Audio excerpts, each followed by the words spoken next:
राष्ट्रपतिलाई भेटेर राष्ट्रिय स्वतन्त्र पार्टीले सोध्यो कर्तव्य ज्यान मुद्दाका दोषीलाई किन आम माफी दिनुभयो। रासपालाई राष्ट्रपतिको जवाब सरकारले पास गरेको कुरा मैले रोक्न मिल्दैन। कैद मिनाहबारे राष्ट्रपतिले रवि लामिछानेलाई भने मलाई होइन सरकारलाई प्रश्न गर्नुहोस्। कैद माफी मिनाहबारे छलफल गर्न संसदीय समितिले गृहमन्त्रीलाई बोलाउने।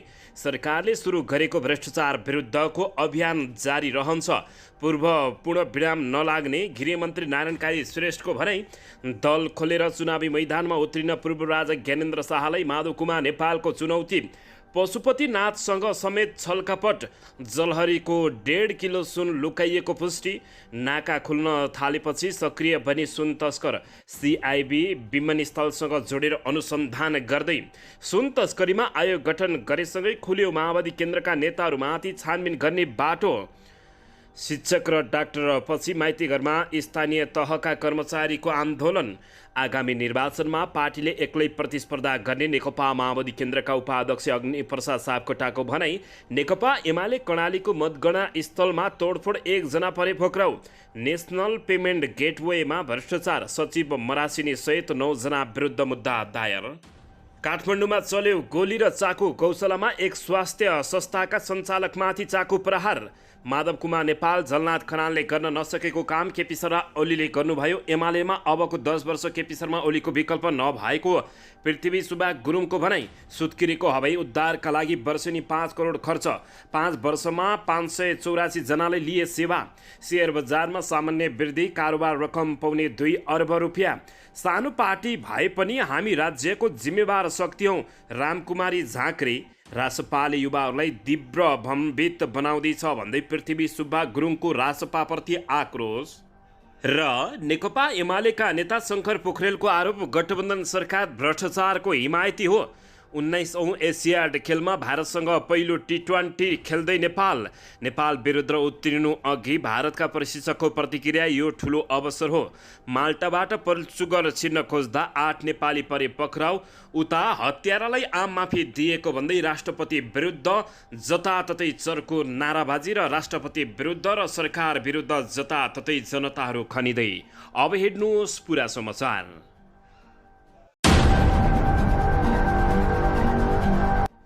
दर्शक महानुभावहरू नमस्कार। नेपाली न्युज टिभीको न्युज बुलेटिन खबरमा यहाँहरूलाई हार्दिक स्वागत छ। श्रोताजी, आज पनि तपाईँहरूमा देश तथा विदेशका महत्त्वपूर्ण समाचार अपडेटका साथ उपस्थित भइसकेका छौँ। दर्शक महानुभावहरू, हामीलाई तपाईँहरूले कहाँदेखि हेर्दै हुनुहुन्छ नेपाल भए जिल्ला र ठाउँको नाम लेख्नुहोला।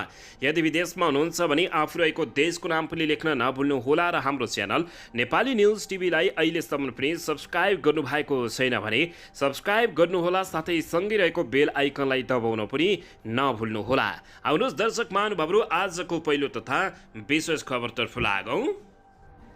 दर्शकबिन राष्ट्रिय स्वतन्त्र पार्टी रासपाका नेताहरूले राष्ट्रपति रामचन्द्र पौडेललाई भेटेर संविधान दिवसको अवसरमा कर्तव्य ज्यान मुद्दामा जेल सजाय भोगिरहेका व्यक्तिलाई आम माफी दिएको विषयमा गम्भीर चासो व्यक्त गरेका छन्। राष्ट्रपतिलाई भेटेर रासपाले कर्तव्य ज्यान मुद्दाका दोषीहरूलाई किन आम माफी दिनुभयो भनेर प्रश्न गरेका छन्। सभापति रवि लामिछाने सहित नेताले सोमबार राष्ट्रपति रामचन्द्र पौडेललाई भेटेर जघन्य अपराधमा संलग्नलाई आम माफी दिएकोमा असन्तुष्टि जनाए हुन्। शीतल निवासमा भएको भेटमा राष्ट्रपति रामचन्द्र पौडेलले सरकारले सिफारिस गरेका 24 जनाको नाम फिर्ता पठाएको स्मरण गराएका थिए। राष्ट्रपति मार्फत हामीले सरकारलाई सचेत गराएको हो। भेटमा उहाँले 24 जनाको नाम फिर्ता गरेको स्मरण गराउनुभयो। भेटमा सहभागी रासपा सांसद निशा डाँगीले भने, संविधान दिवसको अवसरमा व्यक्ति हत्याको कसुरमा जेल सजाय बेहोरिरहेका व्यक्तित्वहरूलाई समेत आम माफी दिएको भन्दै रासपा सभापति रवि लामिछानेले सांसदमा आपत्ति समेत जनाएका थिए। यसैबीच रासपाले संविधान दिवस या गणतन्त्र दिवसको अवसरमा राजनीतिक आस्थाको आधारमा भइरहेको आम माफी सम्बन्धमा प्रतिनिधि सभामा जरुरी सार्वजनिक महत्त्वको प्रस्ताव दर्ता गर्ने भएको छ। बुधबारसम्म जारी सार्वजनिक महत्त्वको प्रस्ताव दर्ताको तयारी भएको सांसद डाँगीले जानकारी दिएको हुन्। राष्ट्रिय स्वतन्त्र पार्टीलाई राष्ट्रपतिले जवाब दिँदै सरकारले पास गरेका कुरा मैले रोक्न मिल्दैन भन्दै जवाब फर्काएका हुन्। दर्शक पनि राष्ट्रपति रामचन्द्र पौडेलले सरकारले सबै प्रक्रिया पूरा गरेर मन्त्री परिषदबाट पास गरी ल्याएको विषयलाई राष्ट्रपतिले इन्कार गर्न नसक्ने संवैधानिक व्यवस्था रहेको स्पष्ट पारेका छन्। संविधान दिवसका अवसरमा बाँकी कैद मिनाहा गरिएको विषयमा सरकारको ध्यान आकर्षण गराइदिन अनुरोध गर्न आएका राष्ट्रिय स्वतन्त्र पार्टीका सभापति रवि लामिछाने सहितको प्रतिनिधिमण्डलसँग राष्ट्रपति रामचन्द्र पौडेलले संसदीय व्यवस्थाको मान्यता अनुसार मन्त्री परिषदले गरेको निर्णयको अब जसको भागी सरकार नै हुने भएकाले सरकारलाई नै प्रश्न गर्न आग्रह उनले गरेका छन्। उनले संविधानले राष्ट्रपतिलाई विवेक प्रयोग गर्न दिएको ठाउँमा आफूले प्रश्न उठाएर 34 जनाको आम माफीका लागि गृह मन्त्रालयबाट आएको पत्र फिर्ता गराएको समेत स्मरण गराएका हुन्। हाम्रो संविधान, हाम्रो गणतन्त्र र हाम्रो संसदीय व्यवस्था तपाईहरूले बुझ्नु भएको छैन भन्ने मलाई लाग्दैन। राष्ट्रपति रामचन्द्र पौडेलले भने तपाईहरू सांसदमा हुनुहुन्छ, सरकार पनि सांसदमा नै छ, त्यही तपाईहरूले प्रधानमन्त्री गृहमन्त्रीलाई किन जवाबदेही बनाउन सक्नु भएन र सोझै यहाँ आउनुभयो। अलिकति यो संविधान र व्यवस्था अनुसार प्रक्रिया मिलेन कि जस्तो लागेको राष्ट्रपतिले बताएका हुन्। उनले कहिलेकाहीँ यहाँ आउनुपर्ने अवस्था नेताहरूको हुन सक्छ, तर यसपटक आएको चाहिँ उल्टो भयो कि भन्ने जस्तो लागेको राष्ट्रपति रामचन्द्र पौडेलले बताएका छन्। संविधानमा राष्ट्रपतिले सो विवेकले आम माफी दिन सक्ने व्यवस्थामा टेकेर आएको 34 जनाको बारेमा विधि प्रक्रियाका सम्बन्धमा मैले प्रश्न उठाएर गृह मन्त्रालयमा फर्काइदिएको छु, रामचन्द्र पौडेल अर्थात् राष्ट्रपतिले भनेका छन्। जहाँसम्म 670 जनाको बाँकी कैद मिनाहाको विषय छ, त्यो सबै प्रक्रिया पुर्याएर मन्त्री परिषदले निर्णय गरेपछि आएको विषय मैले स्वीकार गर्नुपर्ने संवैधानिक व्यवस्था रहेको उनले जवाब फर्काएका छन्। कैद मिनाहाबारे राष्ट्रपतिले रवि लामिछानेलाई मलाई होइन सरकारलाई प्रश्न गर्नुहोस् भनेका छन्। दर्शकबिन, यता प्रतिनिधि सभाको कानुन न्याय तथा मानव अधिकार समितिले राष्ट्रपतिबाट संविधान दिवसका अवसरमा दिएको कैद माफी मिनाहाका बारेमा गृहमन्त्रीसँग जवाब माग्ने भएको छ। समितिको सोमबार बसेको बैठकले संविधान दिवसको अवसरमा मन्त्री परिषदको सिफारिसमा राष्ट्रपतिबाट दिएको कैद माफी मिनाहाबारे उपप्रधानमन्त्री तथा गृहमन्त्री नारायण काजी श्रेष्ठसँग जवाब माग्ने निर्णय गरेको छ। समिति सभापति विमला सुवेदीले गृहमन्त्रीको समय हेरेर समितिमा बोलाइने बताए हुन्। संविधान दिवसका अवसरमा राष्ट्रपतिबाट कैद माफी मिनाहा पाउनेमा जघन्य अपराधमा कैद भोगिरहेका व्यक्ति पनि परेपछि विरोध भइरहेको छ। समितिले बाल सुधार गृहको अवस्थामा यस विषयमा पनि गृह मन्त्रालयसँग जवाब माग्ने निर्णय गरेको जानकारी प्राप्त भएको छ। दर्शकबिन, यसबारे तपाईहरूले के भन्न चाहनुहुन्छ?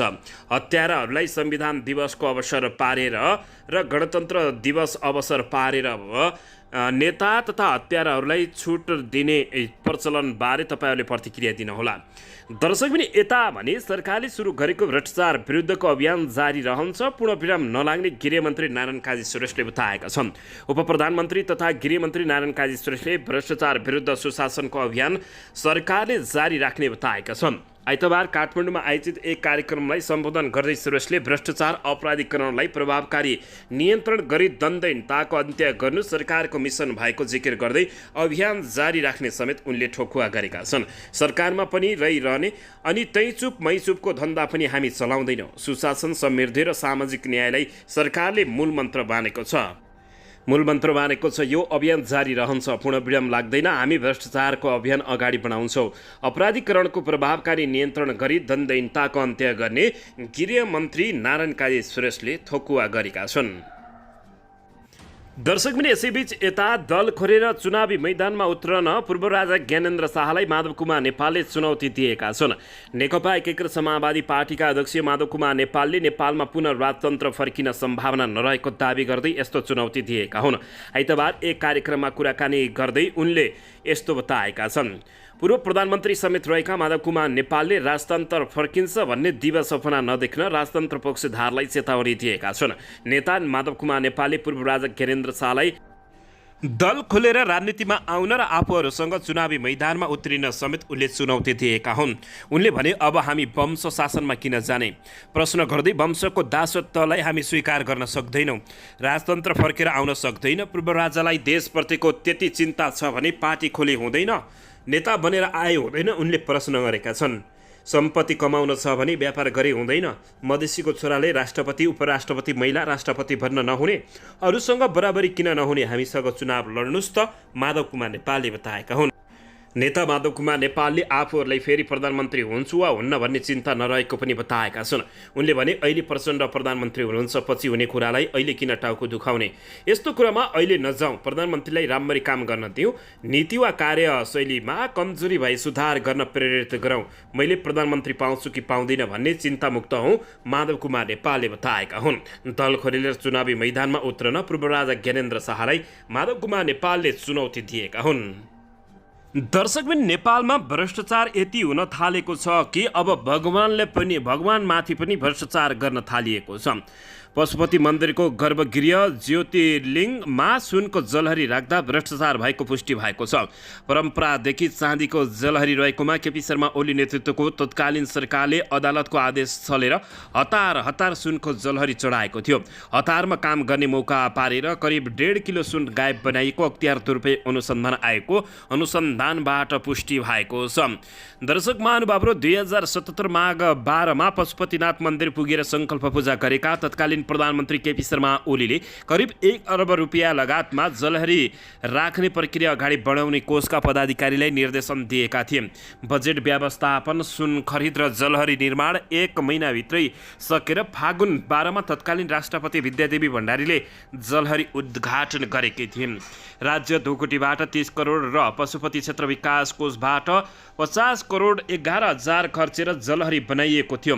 राष्ट्र बैङ्कबाट किनेको 103 किलो 773 ग्राम र त्यसमा चाँदी, तामा र जिङ्क मिसाएर करिब 107 किलो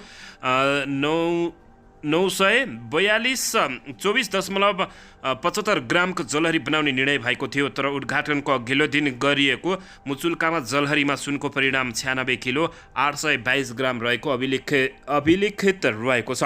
दर्शकबिन तोकिएको परिणामभन्दा कम तौलको जलहरी राखिएको भन्दै अख्तियारमा उजुरी परेको थियो। सुन गायब गरिएको उजुरीका आधारमा अख्तियारले अनुसन्धान अगाडि बढाएपछि कोषले करिब 11 किलो सुनको छुट्टै रिङ बनाएको स्पष्टीकरण दिएको थियो। अनुसन्धान अघि बढेपछि हतार रिङ बनाइएको भनेर तत्कालै प्रश्न समेत उठेको थियो। दर्शक महानुभावहरू अब पशुपतिनाथलाई समेत छलकपट गरेका छन्। भ्रष्टाचारीहरूले भने जलहरीको 1.5 किलो सुन लुकाइएको पुष्टि भएको छ। तत्कालीन सदस्य सचिव प्रदीप ढकाल, तत्कालीन कोषाध्यक्ष हाल सदस्य सचिव मिलम कुमार थापा र स्टोर किपर अरुण कुमार श्रेष्ठ विरुद्ध विशेष अदालतमा मुद्दा दायर भएको छ। दर्शक महानुभावहरू भगवानलाई पनि छाल्ने यी अपराधी तथा भ्रष्टाचारीहरूलाई तपाईँहरूले के भन्न चाहनुहुन्छ प्रतिक्रिया दिन नभुल्नुहोला। दर्शकबिन यसैबीच यता सुन तस्करीमा आयोग गठनसँगै नेकपा माओवादी केन्द्रका नेताहरूमाथि छानबिनको बाटो खुलेको छ। कृष्णबहादुर महराका भाउचुराको सुन तस्करी बिचौलियासँग साँठगाँठ भएको भए तापनि उच्चस्तरीय नेताहरूले उनीहरूलाई उन्मुक्ति दिएको बताइएको छ। दर्शकबिन सरकारले उच्च अदालतका पूर्व न्यायाधीश डिल्लीराम आचार्यको समेत जगतमा सुन तस्करीको छानबिन गर्न उच्चस्तरीय आयोग बनाएपछि सुन तस्करीमा जोडिएका नेकपा माओवादी केन्द्रका नेताहरूमाथि छानबिन गर्न बाटो खुलेको छ।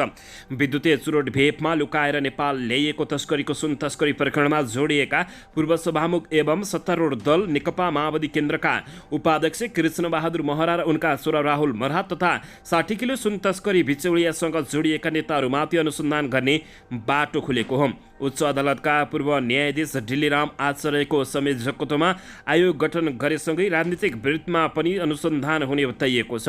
आयोगको अन्य सदस्यमा अर्थ मन्त्रालयका किशोर जङ कार्की, गृह मन्त्रालयका प्रेमराज जोशी र पूर्व एआइजी सहकुल थापा रहेका छन्। संयोजक बनाइएका आचार्य उच्च अदालत पूर्व न्यायाधीश हुन्। उनीहरू मुख्य न्यायाधीशको वरियता रहे तापनि बढुवा नभई अवकाश भएका थिए।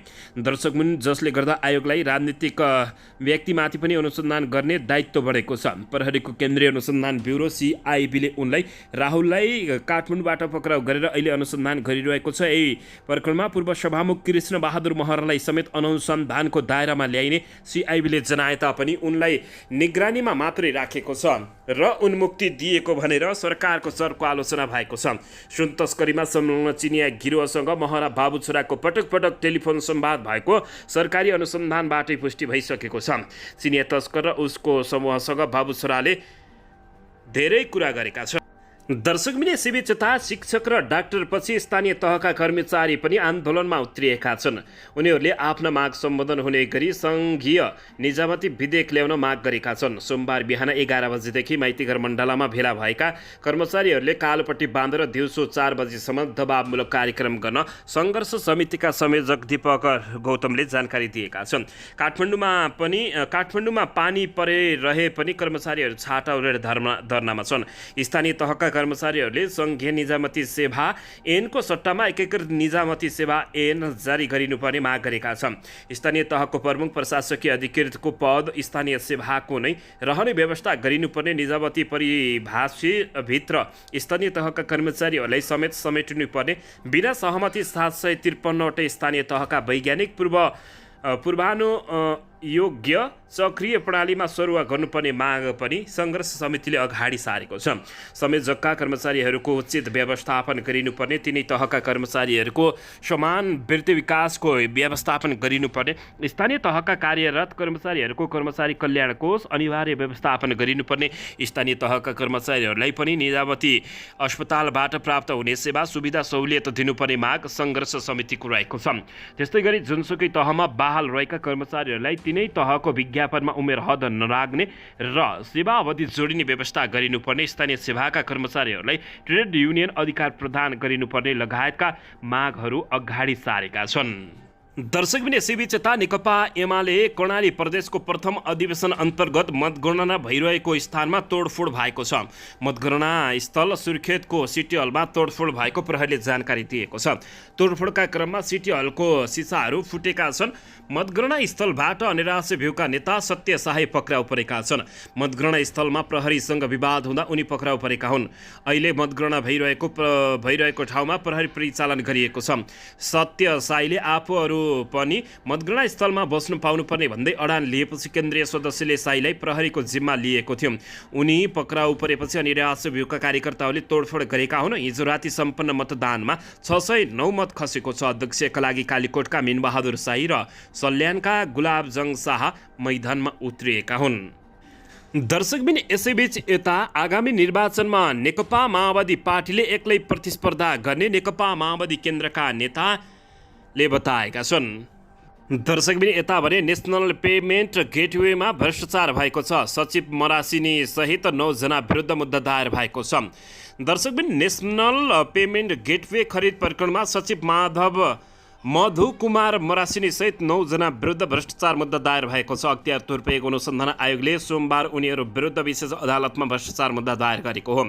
राष्ट्रिय सूचना प्राविधिक केन्द्रका तत्कालीन कार्यकारी निर्देशक सञ्जय शर्मा, राष्ट्रिय सूचना प्राविधिक केन्द्रका तत्कालीन कार्यकारी निर्देशक प्रणिता उपाध्याय, राष्ट्रिय सूचना प्राविधिक केन्द्रका तत्कालीन उपनिर्देशक कार्यकारी निर्देशक तथा हाल नेपाल टेलिकमका प्रबन्धक निर्देशक सुनिल पौडेल, राष्ट्रिय सूचना प्राविधिक केन्द्रका तत्कालीन निर्देशक तथा हाल उपनिर्देशक सफल श्रेष्ठ, अर्थ मन्त्रालय बजेट तथा कार्यक्रम महाशाखाका तत्कालीन महाशाखा प्रमुख तथा हाल उद्योग वाणिज्य तथा आपूर्ति मन्त्रालयका सचिव मरासिनी, राष्ट्रिय सूचना प्राविधिक केन्द्रका तत्कालीन सहायक निर्देशक रमेश प्रसाद पोखरेल लगायतका विरुद्ध मुद्दा दायर गरिएको छ। उनीहरूको मिलो महत्व तथा योजनामा अर्थ मन्त्रालयका बजेट तथा कार्यक्रम महाशाखाका तत्कालीन महाशाखा प्रमुख मधुकुमार मरासिनीले नीति तथा कार्यक्रममा समावेश नभएको तथा राष्ट्रिय सूचना प्राविधिक केन्द्रले बजेट नै माग नगरेको, नेसनल पेमेन्ट गेटवे खरिद शीर्षकमा बजेट प्रविष्टिका नियमित चरणहरूमा कुनै पनि कार्य नगराई तथा सो सम्बन्धी तयारीको अवस्थाकामा आवश्यक कागजात समेत समावेश नगरेको पाइएको अख्तियारको भनाइरहेको छ। आवश्यक पूर्वाधार नै नगरी 25 करोडमा नेसनल पेमेन्ट गेटवे खरिद भएको अख्तियारको भनाइरहेको छ। दर्शक महानुभावहरू, यी यस्ता भ्रष्टाचारी कर्मचारीहरूलाई कस्तो सजाय होस् भन्ने तपाईँहरूले चाहनुहुन्छ, यसबारे प्रतिक्रिया दिन नभुल्नुहोला। दर्शकबिन यसैबीच यता नेपाल कम्युनिस्ट पार्टी माओवादी केन्द्रका उपाध्यक्ष एवं प्रवक्ता अग्निप्रसाद सापकोटाले आगामी निर्वाचनमा पार्टीले एक्लै प्रतिस्पर्धा गर्ने उद्घोष गरेका छन्। आइतबार पार्टी केन्द्रीय कार्यालय पेरिस डाँडामा आयोजित पत्रकार सम्मेलनमा उनले अहिले आफूहरूलाई जनताले तीखो नजरले हेर्न थालेको बताएका छन्। केही समय अगाडि उदासीनता जस्तो आश कम भएको जस्तो हुन्थ्यो, अहिले आश पनि बढेको छ र तीखा नजरले हेर्न थालिएको छ। सापकोटाले भने त्यसकारण म पुरै विश्वासका साथ के भन्न सक्छु भने पहिले समानुपातिकमा हाम्रो 12 लाख भोट थियो, त्यो कम भएको हामीलाई गहिरो गरी महसुस भएको छ। दोब्बरभन्दा बढी बनाउन सकिन्छ भन्ने विश्वास जागेको छ। दृढका साथ भन्न चाहन्छु, अब आउने निर्वाचनमा हामी एक्लै प्रतिस्पर्धा गर्नेछौँ। उनले जनताले आफूहरूलाई माओवादीको पहिचान के हो, माओवादी भन्ने कुरा के हो भन्ने प्रश्न गरेको भन्दै उनले अब पार्टीको विचार, राजनीतिक कार्यदिशा, दृष्टिकोण, नीति योजना, कार्यक्रम छिट्टै प्रस्तुत गर्दै अगाडि जाने बताएका छन्। त्यसका लागि विधान विधान सम्मेलन गरेर विधि प्रक्रियाको मापदण्ड त्यसको पद्धति र प्रक्रियाको सुनिश्चितता गर्ने उनले बताएका छन्। विधान सम्मेलन अगाडि बढेपछि स्वाभाविक रूपमा विचारको पनि बहस हुने उनले बताएका छन्। तर विधान सम्मेलन भएका हुनाले विधानमै बढी केन्द्रित हुने बताएका छन्। त्यो विधान सम्मेलन सम्पन्न गरिसकेपछि फेरि विशेष महाधिवेशन गर्दछौँ, त्यसपछि बहसलाई महान बहसमा अगाडि बढाउने उनले बताएका छन्। यसैबीच अबको चुनावमा नेकपा माओवादी केन्द्र एक्लै लड्ने उनले ठोकुवा गरेका छन्। दर्शकबिन यसैबीच यता काठमाडौँमा भटाभट गोली तथा चक्कु चलेको छ। गौशालामा एक स्वास्थ्य संस्थाका सञ्चालकमाथि चक्कु प्रहार भएको छ, उनी गम्भीर घाइते भएका छन्। राजधानीको गौशालामा एक व्यक्तिमाथि सोमबार चक्कु प्रहार भएको छ। यद्यपि गोली पनि प्रहार भएको बताइएको छ। गौशालाको पीके डाइजेस्टिक सेन्टर सञ्चालक पीके हुसेन माथि चाकु प्रहार भएको हो। चाकु प्रहार पछि पुगेको गौशालाको प्रहरी टोलीले एक थान पिस्तोल पनि बरामद गरेको छ। चाकु प्रहार गर्ने र पिस्तोलका बारेमा खोजबिन र अनुसन्धान भइरहेको प्रहरीले जानकारी दिएको छ। दर्शक महानुभावहरू, पछिल्लो समय नेपालमा हत्या, हिंसा, बलात्कार जस्ता जघन्य अपराधहरू दिनानुदिन बढ्दै गएका छन्। यसबारे तपाईँहरूले के भन्न चाहनुहुन्छ? प्रतिक्रिया दिन नभुल्नुहोला। दर्शकबिन यसैबीच यता नेपाली राष्ट्रिय पुरुष क्रिकेट टोलीले पहिलोपटक भारतसँग टी20 अन्तर्राष्ट्रिय क्रिकेट खेल्ने भएको छ। एसियाड अन्तर्गत क्वार्टर फाइनल खेलमा नेपालले भारतसँग प्रतिस्पर्धा गर्न लागेको हो।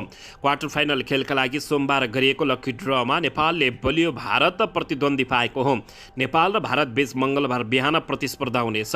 नेपालले 1 महिना अगाडि मात्र एक दिवसीय एसिया कपमा भारतसँग प्रतिस्पर्धा गरेको थियो। नेपाल भारतसँग 10 विकेटले पराजित भएको थियो। त्यति बेला भारतसँग उत्कृष्ट ब्याटिङ गरेको नेपालको चर्चा विश्वभर चुलिएको थियो। एसियाड लगत्तै विश्वकप खेल्न लागेको भारतले यसपटक एसियाडमा दोस्रो रोजाइका खेलाडी चीन ल्याएको छ। त्यसैले भारत विरुद्ध नेपाली खेलाडीले राम्रो प्रदर्शन गर्न सकेमा क्रिकेटमा पनि नेपालको पदक जित्ने सम्भावना रहने देखिएको छ। एसियाड क्रिकेटको समूह चरणमा नेपालले पहिलो खेलमा मङ्गोलियामाथि 273 रनको विश्व कीर्तिमानी जित निकालेको थियो। दोस्रो खेलमा नेपालले मालदिप्सलाई 138 रनले हराएको थियो। दर्शक महानुभावहरू, यसैबीच नेपाल विरुद्ध उत्रिनु अघि भारतका प्रशिक्षकले प्रतिक्रिया दिँदै यो ठुलो अवसर भएको बताएका छन्। दर्शकबिन यसैबीच यता नेकपा एमालेका नेता पृथ्वी सुब्बा गुरुङले राष्ट्रिय स्वतन्त्र पार्टी रवि लामिछानेको पार्टीले युवाहरूलाई भ्रमित बनाएको बताएका छन्। नेकपा एमाले उपमहासचिव पृथ्वी सुब्बा गुरुङले लोकप्रियताले देशको विकास हुन नसक्ने बताएका हुन्। नेकपा एमाले प्रथम गण्डकी अधिवेशनमा उनले लोकप्रियता भाटमा टेकेर राष्ट्रिय स्वतन्त्र पार्टीले युवाहरूमा भ्रम छरिरहेको गम्भीर आरोप लगाएका छन्। अहिले धेरै राजनीतिमा भ्रम सिर्जना गरिराखेका छन्। उनले भने हाम्रा बाबु नानीहरू फेसबुक हेर्छन्, टिकटक हेर्छन् र भ्रम छर्छन्। गुरुङले भने राजनीतिमा एउटा कुन चाहिँ चर्केलाहरू चलिरहेका छन् जसको मुलुकप्रति कुनै दर्शन नै छैन, कुनै योजना छैन, कुनै भिजन छैन, कुनै नीति छैन। रवि लामिछाने पार्टीलाई लक्षित गर्दै उनले भनेका हुन्, नीति बिनाको पार्टीले देशको विकास गर्न नसक्ने र त्यो केवल चटक मात्रै हुने धनराज गुरुङको भनाइ पृथ्वी सुब्बा गुरुङको भनाइरहेको छ। दुनियाँमा यस्ता रमिती र चटकेहरू धेरै देखेका छौँ। त्यस्ता चटकेहरू हामीले भारतमै देखेका छौँ, अमेरिकामै देखेका छौँ, सुरुमा देखिएका छौँ, अस्ट्रेलियामा देखेका छौँ। उनले भने तर लोकप्रियतावादले भिजन बिनाको, नीति बिनाको, योजना बिनाको पार्टीले मुलुकलाई अगाडि हाँक्न नसक्ने उनले बताएका छन्। गुरुङले अगाडि भने यो मुलुकमा राष्ट्रिय स्वतन्त्र पार्टी नामको पार्टी छ जसको कुनै भिजन छैन, कुनै योजना छैन, कुनै नीति छैन। त्यसैले युवाहरूलाई भ्रमित बनाइराखेका छन्। यो दिग्भ्रमबाट मुक्त हुनुहोस् भन्दै यस्तो बताएका छन्। उपमहासचिव गुरुङले गणतन्त्रमा सुधार गर्नुपर्ने धेरै भए तापनि गणतन्त्रको विकल्प राजतन्त्र हुन नसक्ने बताएका छन्। सङ्घीय लोकतान्त्रिक गणतन्त्रमा सुधार गर्नुपर्ने धेरै होलान्, तर यसलाई मन परेन भनेर राजतन्त्रको विकल्प हुन सक्दैन। गण्डकीका पूर्व मुख्यमन्त्री समेत रहेका गुरुङले यस्तो बताएका हुन्। दर्शकबिन यसैबीच यता साताको दोस्रो कारोबारको दिन सेयर बजारमा सामान्य वृद्धि भएको छ।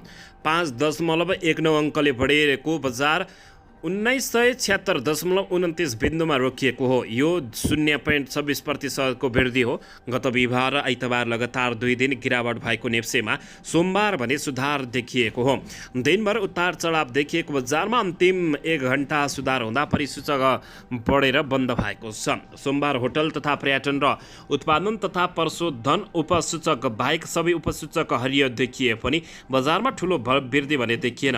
विकास बैंक उपसूचक सर्वाधिक 1.33% वृद्धि हुँदा म्युचुअल फन्ड उपसूचक 1% र हाइड्रो पावर उपसूचक 0.88% बढेको हो।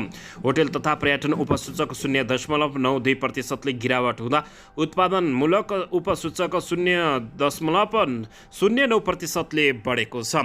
दर्शक महानुभावहरू, समग्रमा अन्ततः दिनभरको उतार चढावपछि शेयर बजार सामान्य वृद्धि भएको छ। दर्शक भने नेपाली काङ्ग्रेसले प्रचण्ड सरकार छाड्ने सङ्केत गरेको छ। नेपाली काङ्ग्रेसका महामन्त्री गगन कुमार थापाले प्रधानमन्त्री पुष्पकमल दाहाल प्रचण्ड नेतृत्वमा भएका नेपाली काङ्ग्रेसका सबै मन्त्रीहरू फिर्ता बोलाउन प्रस्ताव गरेका छन्। आइतबार काङ्ग्रेस रूपान्तरण अभियान बागमती प्रदेशले आयोजना गरेको कार्यक्रमलाई सम्बोधन गर्दै महामन्त्री गगन कुमार थापाले समाजवादी मोर्चालाई 2.5 वर्ष सरकार चलाउन दिएर काङ्ग्रेसका मन्त्रीहरूलाई फिर्ता बोलाउन उनले प्रस्ताव गरेका हुन्। उहाँहरूले मिलेर समाजवादी मोर्चा बनाउनु भएको छ। म के प्रस्ताव गर्न चाहन्छु भने यो 2.5 वर्ष उहाँहरूले सरकार चलाउने कुरा भन्ने छ। प्रचण्डजी र त्यसपछि माधव नेपालजी प्रधानमन्त्री बन्ने कुरा छ। उहाँहरूको एउटै मोर्चा छ। थापाले भने काङ्ग्रेसको मन्त्रीहरू सबै फिर्ता बोलाउँ, 2.5 वर्ष उहाँहरूलाई एक्लै चलाउन दिउँ, हामी फलोअरबाट समर्थन गरौँ। उनले भने उनले सङ्घमा मात्रै नभएर प्रदेशमा पनि गठबन्धनभित्र नयाँ ढङ्गबाट जानुपर्ने टिप्पणी गरेका छन्। पछिल्लो समय दर्शक महानुभावहरू, नेपाली काङ्ग्रेसका नेताहरूले प्रधानमन्त्री प्रचण्डलाई दिएको समर्थन फिर्ता लिनुपर्ने भन्दै शेरबहादुर देउवालाई चरको दबाव समेत दिएका छन्। दर्शक पनि यसैबीच यता प्रधानमन्त्रीको विदेश भ्रमण छोरी चिनाउने बाहेक कुनै पनि फाइदा नभएको अमरेश कुमार शाहले बताएका छन्। प्रतिनिधि सभाका सदस्य अमरेश कुमार सिंहले प्रधानमन्त्रीको विदेश भ्रमण छोरीलाई चिनाउने भन्दा बाहेक कुनै पनि उपलब्धि नभएको बताएका हुन्। आइतबार प्रतिनिधि सभाको बैठकपछि सञ्चारकर्मीहरूसँग संक्षिप्त कुराकानी गर्दै प्रतिनिधि सभा सदस्य सिंहले प्रधानमन्त्रीको भ्रमणबाट छोरीलाई चिनाउने बाहेक कुनै पनि फाइदा नभएको टिप्पणी गरेका छन्। उनले विश्वको कुनै पनि देशको सरकार प्रमुख 10 दिन विदेशमा गएर नबस्ने भन्दै उनले प्रधानमन्त्री त्यत्तिका दिन विदेशमा बस्नुले नेपालमा प्रधानमन्त्रीको काम छैन भन्ने देखाएको समेत बताएका छन्। उनले व्यस्त प्रधानमन्त्री भएको भए 1-2 दिनको मात्रै भ्रमण हुने समेत बताएका छन्। उनले दुनियाँको कुनै पनि सरकार प्रमुखले कुनै देश गएर 10 दिन बस्छ भन्दै प्रश्न गरेका छन् या 7 दिन बस्छ, यसको अर्थ नेपालमा प्रधानमन्त्रीको काम छैन। प्रधानमन्त्री व्यस्त भएको भए 1-2 दिनको भ्रमण हुन्छ। प्रधानमन्त्रीले के तीर्थयात्राको लागि गरेको भ्रमण हो? तीर्थयात्राको लागि त धेरै नेपाली दाजुभाइ घुमिरहेका छन् नि, त्यसको लागि प्रधानमन्त्रीको आवश्यकता हुँदैन। प्रधानमन्त्रीको फाइदा आफ्नो छोरीलाई चिनाउनु पाउनु भयो, त्यसबाहेक के फाइदा भयो भन्दै उनले प्रधानमन्त्रीको विदेश भ्रमणमा छोरीलाई चिनाउने बाहेक कुनै काम नभएको समेत ठोकुवा गरेका छन्। दर्शक महानुभावहरू, यसैबीच यता प्रधानमन्त्रीको चीन भ्रमण नाटकबाजी बाहेक केही नभएको ज्ञानेन्द्र साईले बताएका छन्। राष्ट्रिय प्रजातन्त्र पार्टीका प्रमुख सचेतक ज्ञानबहादुर शाहीले प्रधानमन्त्रीको चीन भ्रमणलाई नाटकबाजीको संज्ञा दिएका छन्। आइतबार प्रतिनिधि सभाको बैठकपछि सञ्चारकर्मीहरूसँग संक्षिप्त कुराकानी गर्दै प्रमुख सचेतक ज्ञानबहादुर शाहीले प्रधानमन्त्रीको चीन भ्रमणको क्रममा हङकङ, मकाउ लगायतका देशमा नेपालीहरूले पाउने समस्याको समाधान नभएको समेत बताएका छन्।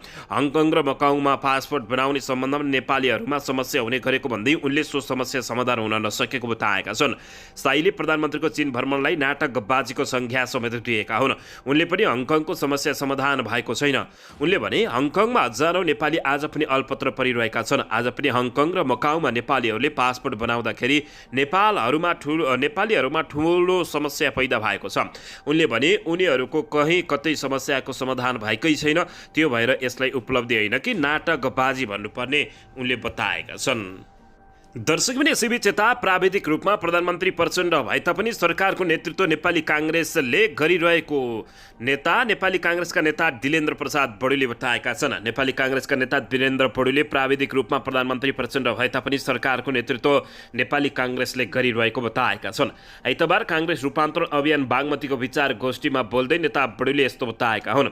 उनले अहिलेको सरकारको नेतृत्व नेपाली काङ्ग्रेसको रहेकाले जनतालाई आशा जगाउने गरी काम गर्नु आवश्यक रहेको बताएका छन्। छन्। उनले पछिल्लो सरकारको नेतृत्व पनि नेपाली काङ्ग्रेसले नै गरेको भन्दै अहिलेको सरकारमा पनि सबैभन्दा ठूलो हिस्सा नेपाली काङ्ग्रेसकै रहेको ठोकुवा गरेका छन्। उनले सरकारको नेतृत्वमा भएर पनि राम्रो काम गर्न सकेनौ भने नेपाली काङ्ग्रेसलाई जनताले नपत्याउने उल्लेख समेत गरेका छन्। उनले गठबन्धनको कारणले पनि सरकारमा हुँदा काम गर्न अप्ठ्यारो हुने गरेको स्मरण गरेका हुन्। मुलुकको आर्थिक अवस्था जर्जर रहिरहेको बताउँदै उनले मुलुकका युवाहरू निराश मन लिएर खाडी मुलुक गइरहेका छन्, तर सरकार हेरेर मात्रै बसेको छन् बताउँदै उनले नेपाली काङ्ग्रेस सरकारमा छ तर जनतालाई निराशाबाट जगाउन र रोजगारी सृजना गर्ने काम के गरे भन्दै प्रश्न गरेका छन्। उनले अहिले पनि जनताले आशा गरेको पार्टी काङ्ग्रेस नै भएको दावी गर्दै पछिल्लो समय जनताले नेताको भाषणमा अविश्वास गर्ने क्रम बढिरहेको समेत बताएका छन्। नेपाली काङ्ग्रेसको 2079-80 को आर्थिक वर्षमा आत्मनिर्भर अर्थतन्त्र बनाउने मुख्य नारा रहेको बताएका छन्। उनले मुलुकभित्रै उत्पादन वृद्धि गर्ने, आयातमा कमी गर्ने र सरकारले चलाएर पनि चलाउन नसकेर बन्द भएका उद्योगहरूलाई पुनः सञ्चालन गर्ने योजना रहेको बताएका छन्। उनले भने मुलुकको आर्थिक अवस्था जर्जर छ, मुलुक आयातमा परनिर्भर छ, मुलुकका युवाहरू निराशा भएर खाडी मुलुकतिर जाँदैछन्, तर यसलाई सबै ठिक पार्नुपर्ने उनले बताएका छन्। दर्शकबिन यसैबीच यता एक ट्याङ्कर तेल ल्याउँदा दुमानी गर्दा र पम्पहरूलाई 2.5 लाख फाइदा हुने गरेको देखिएको छ। नेपाल आयल निगमले सिन्डिकेटधारी दुवानीकर्ता तथा पेट्रोलियम पम्पलाई अत्याधिक नाफा कमाउन दिएर उपभोक्तालाई चरम मूल्य वृद्धि गराइरहेको देखिएको छ। 1 लिटर पेट्रोलमा निगमले दुबानी भाडा बापत मात्रै ₹6.24 तिर्ने गरेको छ। यस अनुसार एक ट्याङ्कर 20,000 लिटर पेट्रोलको दुबानी बापत निगमले ₹1,24,800 तिर्दछ। ढुवानीकर्तालाई मात्रै होइन, आयल निगमले उपभोक्ता लुटेर पेट्रोल पम्पहरूको खल्ती भर्ने काम समेत गरेको देखिएको छ। निगमले 1 लिटर पेट्रोल बिक्री गरे बापत ₹6.14 पेट्रोल पम्पहरूलाई दिने गरेको छ। एक ट्याङ्कर पेट्रोल बेच्दा पम्पहरूलाई ₹1,22,800 नाफा हुन्छ। एउटा पेट्रोल पम्पले एकदमै कम पेट्रोल बेच्दा पनि 2 ट्याङ्कर बिक्री गर्ने व्यवसायीहरूले बताएका छन्। यस हिसाबले पेट्रोल पम्पहरूले दिनमा कम्तीमा पनि ₹2,45,600 आम्दानी गर्दछन्। एक महिनामा 73,68,000 ठुला पम्पहरूले त एक महिनामा करोडौँ नाफा कमाउने गरेको देखिएको छ। यसरी लामो समयदेखि सिन्डिकेट चलाउँदै आएका व्यापारीहरूको खल्तीमा अरबौँ रुपियाँ हालिदिएर निगमले उपभोक्तामाथि चरम शोषण गरिरहेको छ। यसैको चर्को विरोध राष्ट्रिय स्वतन्त्र पार्टीका सभापति रवि लामिछानेले गरेका थिए। रासपाका सभापति रवि लामिछानेले नेपाल आयल निगमको घाटाबार यथार्थ निक्यौली गर्न सरकार समक्ष माग गरेका छन्। सदनमा माग उठाउँदै आइतबारको प्रतिनिधि सभाको बैठकमा सम्बोधन गर्दै उनले कर्मचारीलाई सधैँ बोनस बाँड्ने निगम कसरी घाटामा जान्छ भन्दै प्रश्न गरेका छन्। आयल निगम आयात पनि आफै गर्दछ, व्यापार पनि आफै गर्दछ, नियामक निकाय पनि उही हो, सबै कुरा आफै गर्दछ। कर्मचारीले बोनस बाँड्न भ्याउँछ तर सधैँ घाटामा छु भन्छ। घाटा के हो उनले भने निक्रियौली गरियोस्, अन्तर्राष्ट्रिय बजार अनुसार मूल्य वृद्धि भएको हो भने घाटाको बेलामा मूल्य घटाउन 2-3 दिन किन लगाउँछ उनले प्रश्न गरेका छन्। रवि लामिछानेको प्रश्न यति बेला जायज भएको छ। दर्शकबिन यसैबीच यता अभिनेता अनमोल केसी आइतबार राति हिरासत मुक्त भएका छन्। काठमाडौँ जिल्ला अदालतले उनीमाथि 3 दिन अनुसन्धान गर्न दिएको समय समाप्त भएसँगै हाजिरी जमानामा उनी रिहाई भएका हुन्। प्रहरीले उनलाई हाजिरी जमानामा छोडेको हो। अदालतले केसीको 3 दिन म्याद थपेकोमा शुक्रबारदेखि ग्रहण भएको, आइतबार नै म्याद गुज्रिएपछि उनी छाडिएको बताइएको छ। अदालतले 3 दिनसम्म हिरासतमा राखेर अनुसन्धान गर्न अनुमति दिए पनि 3 दिनपछि हिरासतमा राख्नुपर्ने अवस्था नदेखिएको भन्दै उनलाई जिल्ला प्रहरी परिसर काठमाडौँले हाजिरी जमानामा रिहाई गरेको हो। अब अनमोल केसी प्रहरीले बोलाएको बेलामा हाजिर हुनुपर्नेछ। हिरासत बाहिर बस्दा प्रमाण लुकाउने वा नष्ट गर्ने सम्भावना नदेखिएपछि उनलाई हाजिरी जमानीमा छाडिएको महानगरीय प्रहरी परिसर काठमाडौँको प्रवक्ता एसपी कुमुद ढुङ्गले जानकारी दिएका छन्। आपराधिक विश्वासघातको मुद्दामा उनलाई प्रहरीले पक्राउ गरेको थियो।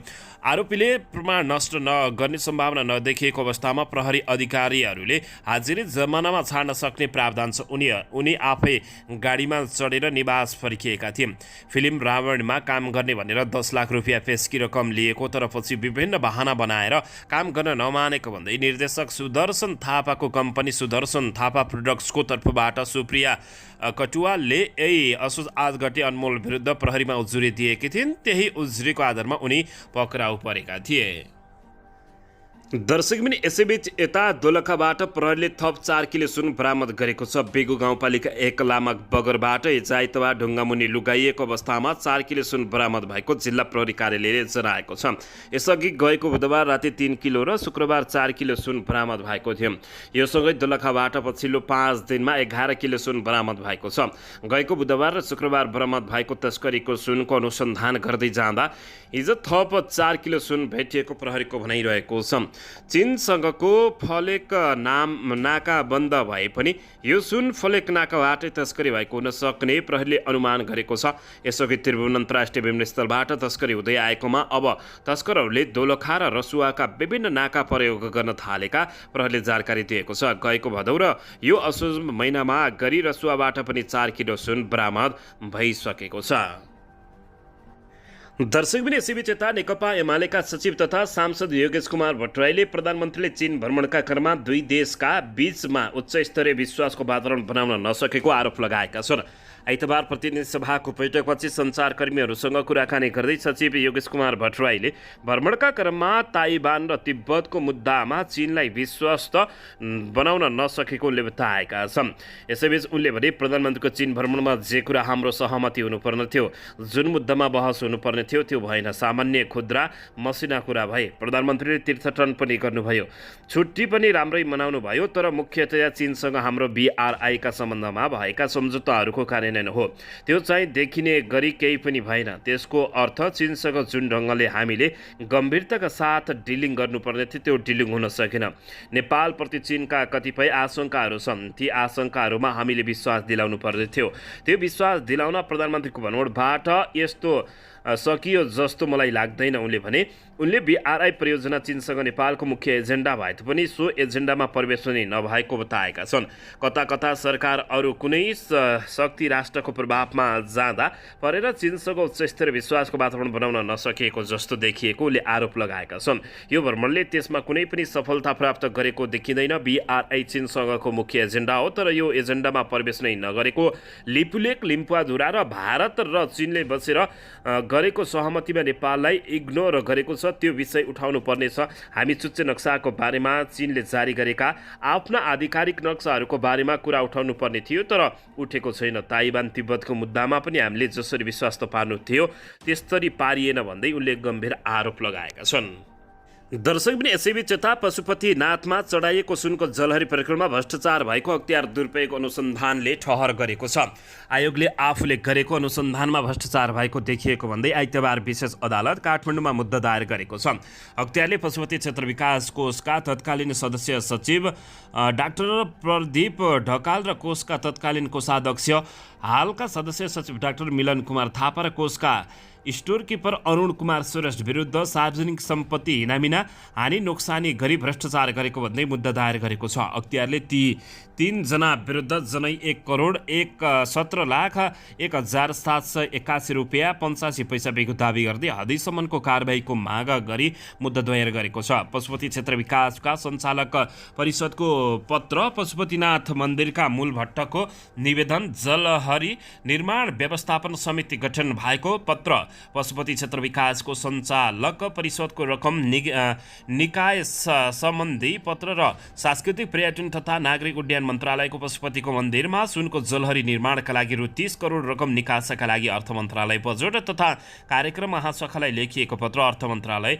सिंहदरबार काठमाडौँको सुनको जलहरी निर्माण गर्न आवश्यक पर्ने सुन नेपाल राष्ट्र बैंकसँग खरिद गर्ने, खरिदको गरेको सुनको नेपाल राष्ट्र बैंकको भुक्तानी गर्नुपर्ने, मध्यकोषको स्रोतबाट अपर्याप्त हुने रकम मध्ये रु 30 करोड कोषलाई उपलब्ध गराउने गरी खरिद प्रक्रिया अगाडि बढाउन सहमति दिने भन्ने समेत बेहोराको पत्र, सुनको जलहरी निर्माण कार्यका लागि कार्यटोली गठन भएको पत्र, सुन खरिद बिक्री सम्बन्धी सम्झौता पत्र, लकरमा सुन राखिएको मुचुल्का सुनको जलहरी निर्माण कार्य आरम्भ गरिएको मुचुल्का, नेपाल राष्ट्र बैंक गभर्नर कार्यालय बालुवाटारको 10 किलोग्रामसम्म सुन र 2 किलोग्रामसम्म चाँदी डेपुटी गभर्नर र सोभन्दा माथि गभर्नरबाट भएको निर्णय तथा कोषको माग बमोजिमको सुन बिक्री गरिएको र राष्ट्र बैंक सुन चाँदी तथा अन्य धातु खरिद टकमरी र बिक्री सम्बन्धी कार्य सम्बन्धी 2075 को दफा 10(5) बमोजिम कच्चा सुन चाँदी 999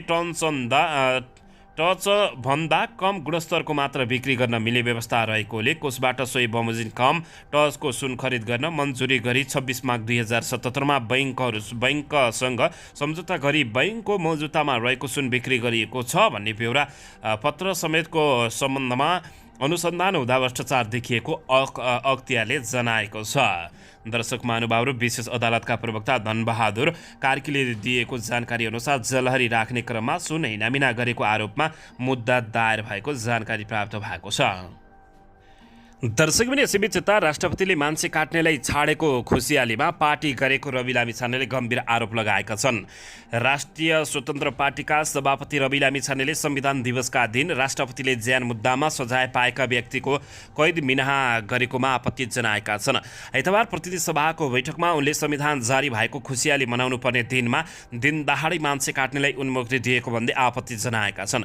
उनले संविधान दिवसको अवसरमा राष्ट्रपति रामचन्द्र पौडेलले आयोजना गरेको भोजमा आफू सहभागी हुनु परेको नपरेकोमा खुसी व्यक्त गरेका छन्।